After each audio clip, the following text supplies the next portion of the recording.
बच्चों आज हमारा टॉपिक है, हमने कलेक्शन जो था स्टैटिस्टिक की डेफिनेशन में कलेक्शन हमने क्लियर कर लिया था। आज हमने पढ़ना है प्रेजेंटेशन,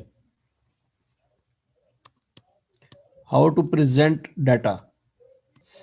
प्रेजेंटेशन ऑफ डाटा आज हमने पढ़ना है। प्रेजेंटेशन ऑफ डाटा आपने नोट करना है कि प्रेजेंटेशन दो तरह से हो सकती है।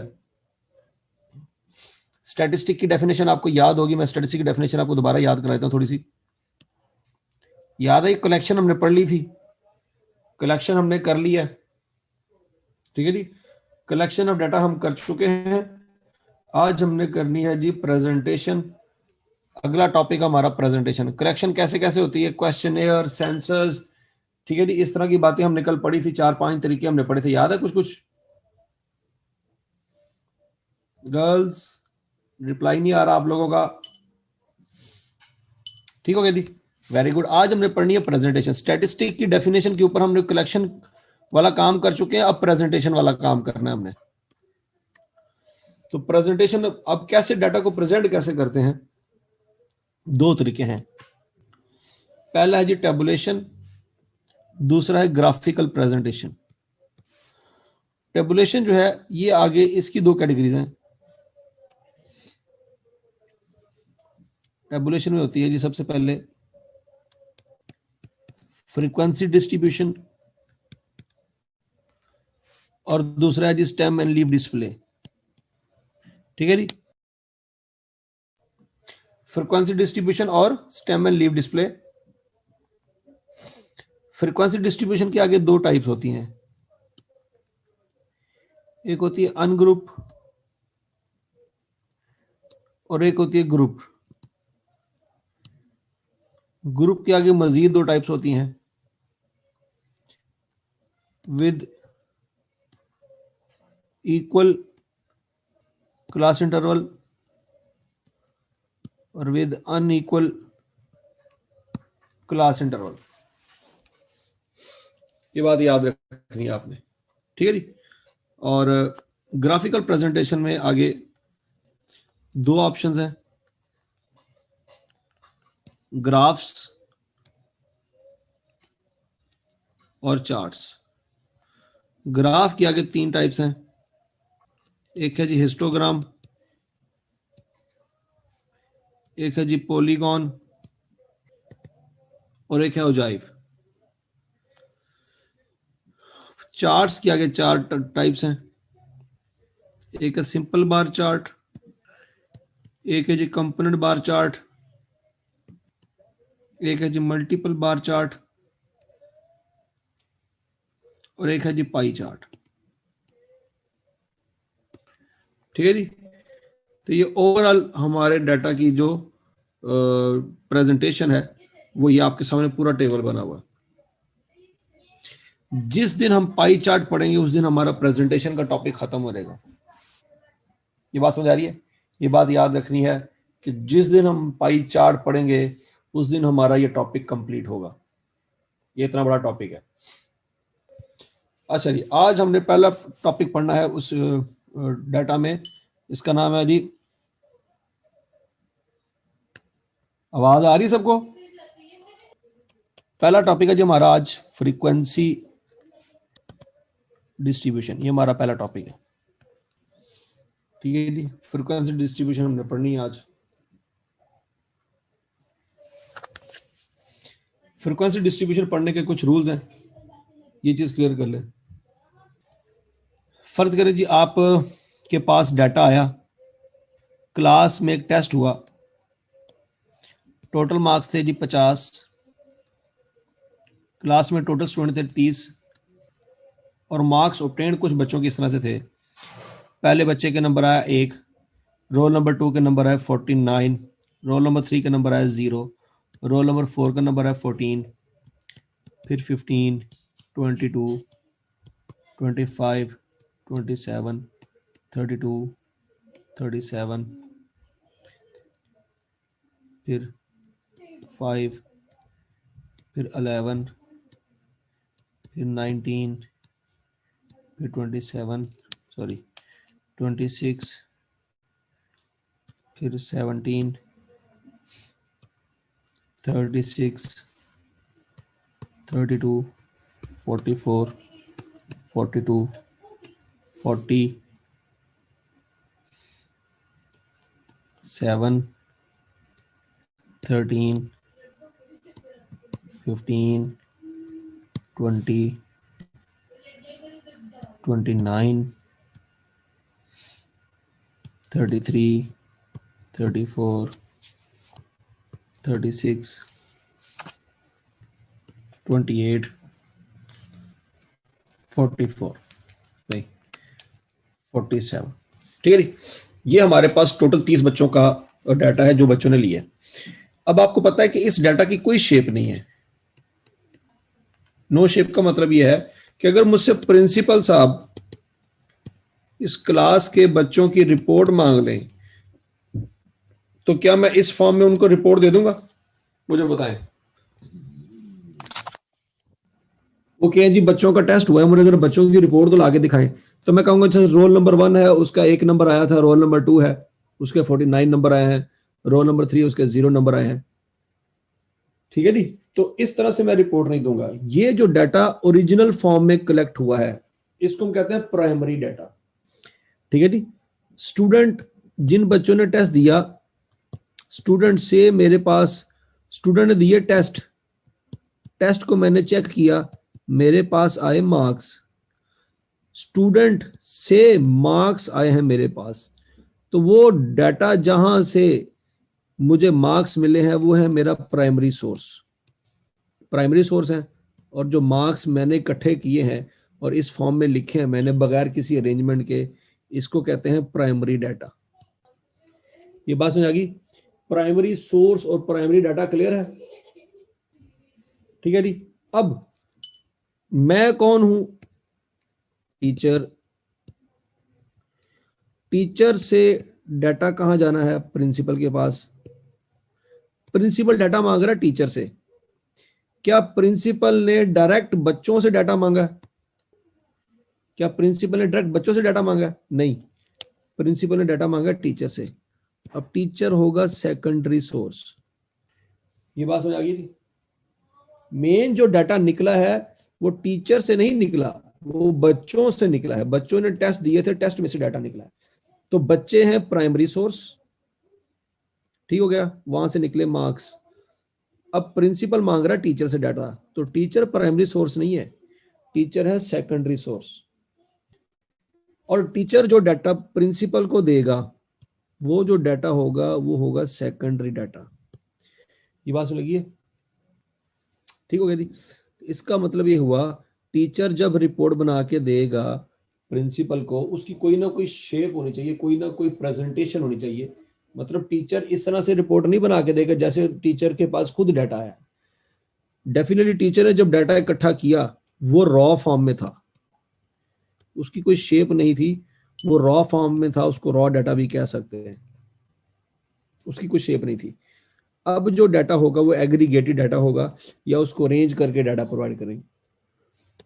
ठीक है जी, तो अब डाटा को अरेंज करना है, तो अरेंज करने के लिए प्रेजेंटेशन, अब यहाँ पे फोकस आएगा यार प्रिंसिपल को रिपोर्ट देनी है तो रिपोर्ट प्रेजेंटेशन पे फोकस होगा कि हाउ टू प्रेजेंट डाटा। अब मसला आया प्रेजेंटेशन का। अब हम देखेंगे कि हमने इतना कुछ पढ़ा, प्रेजेंटेशन ऑफ डाटा में इतना कुछ पढ़ा, हम टेबल बनाएं या ग्राफ बनाएं? अगर टेबल बनाए तो कौन सा बनाएं, ग्राफ बनाए तो कौन सा बनाएं? ये सारी बातें डिस्कस होंगी। तो सबसे पहला पॉइंट ये है कि हम प्रिफर करेंगे टेबल को। टेबल में बनाएंगे हम पहली चीज फ्रीक्वेंसी डिस्ट्रीब्यूशन। ठीक है जी, हम बनाने जा रहे हैं फ्रीक्वेंसी डिस्ट्रीब्यूशन। हमारा पहला टॉपिक है फ्रीक्वेंसी डिस्ट्रीब्यूशन का। फ्रीक्वेंसी डिस्ट्रीब्यूशन का रूल नंबर 1 है, rule number 1, determine maximum and minimum value in data. इस डाटा में मैक्सिमम वैल्यू फाइंड करें और मिनिमम वैल्यू फाइंड करें। मैक्सिमम वैल्यू को शो करते हैं एक्स एम से और मिनिमम वैल्यू को शो करते हैं एक्स नॉट से। चलिए जी, आपके सामने डाटा दिया हुआ है, एक्स एम और एक्स नॉट निकालें। बताएं भी शाबाश, मिनिमम वैल्यू मैक्सिमम वैल्यू बताएं, जल्दी करें। Very good. मैक्सिमम वैल्यू है 49 और मिनिमम वैल्यू है 0। पहला काम। दूसरा काम हमने करना है, डिटरमाइन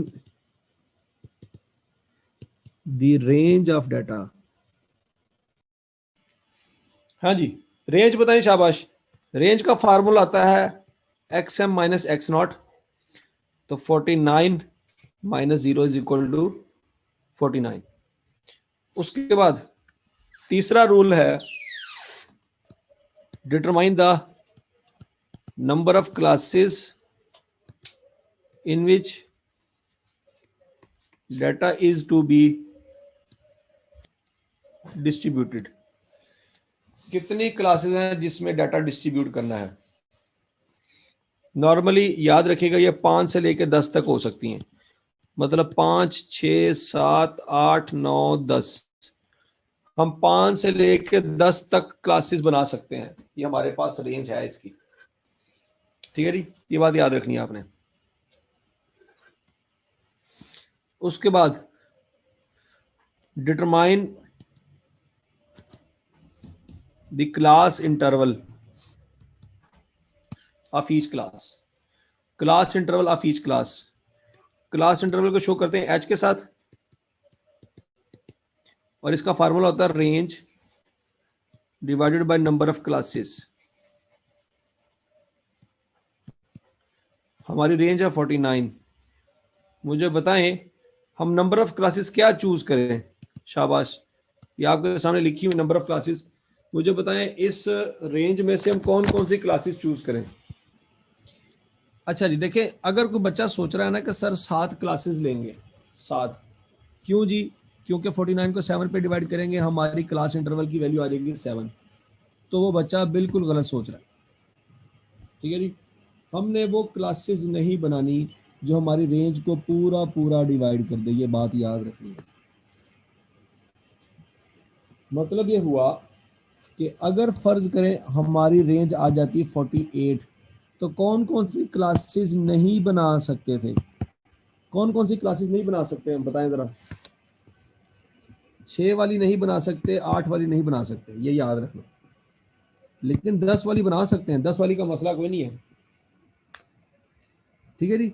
अच्छा, अगर हमारी रेंज होती 50, तो कौन कौन सी क्लासेस हम नहीं बना सकते।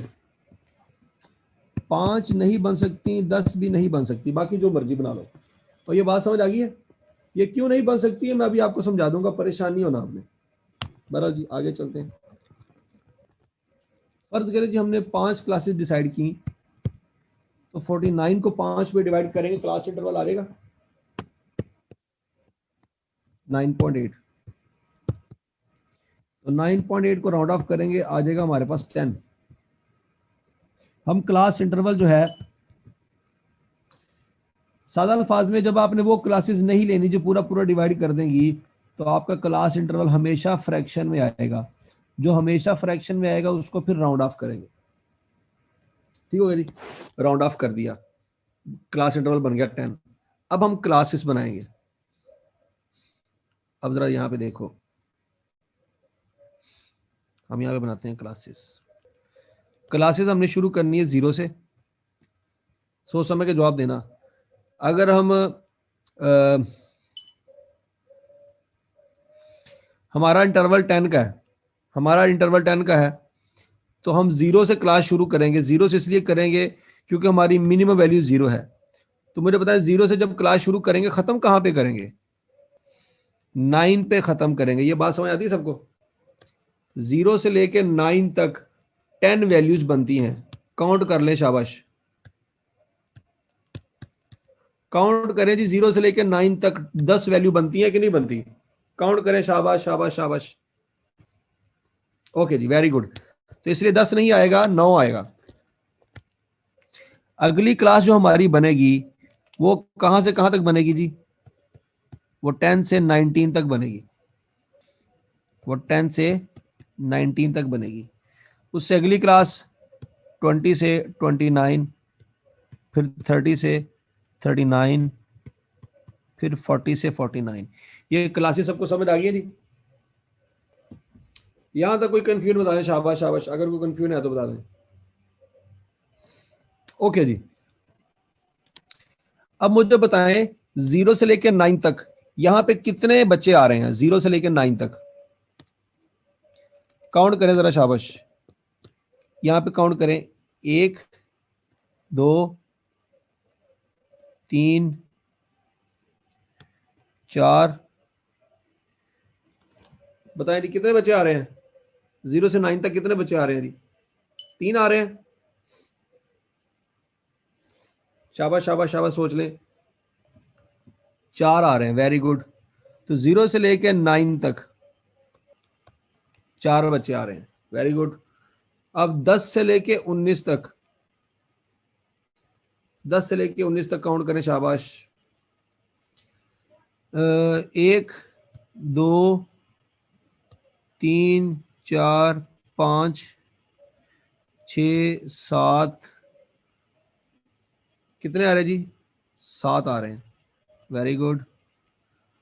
अब 20 से लेके 29 तक, 20 से लेके 29 तक 1 2 3 4 5 6 7, 7 आ रहे हैं जी यहाँ पे, ओके। अब 30 से लेके 39 तक 1 2 3 4 5 6 7, 7 ये आ रहे हैं, ऐसे ही है, ओके जी। आगे 40 से 49 तक 1 2 3 4 5, 5 है,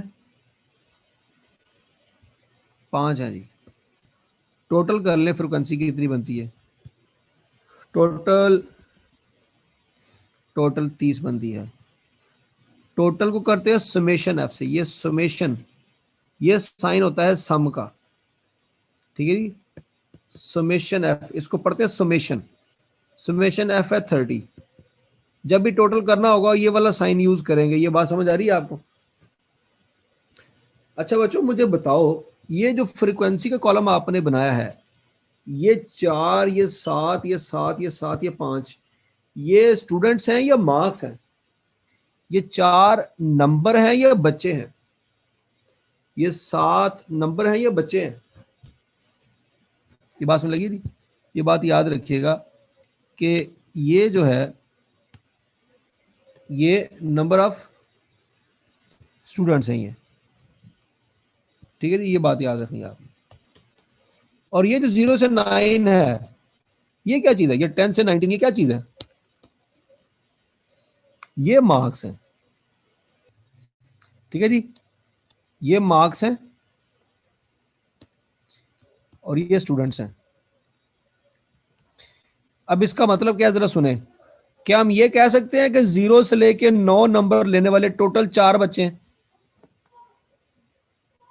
सोचो जरा, ये बात शायद हमें पहले यहां से समझ ना आती, लेकिन अगर हम टेबल बनाएंगे ना तो हमें ये बात समझ आ जाएगी, ठीक है जी।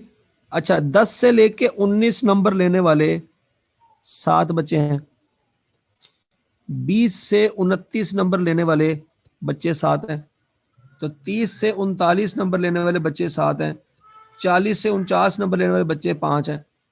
ये लॉजिक सबको समझ आ रही है? Very good.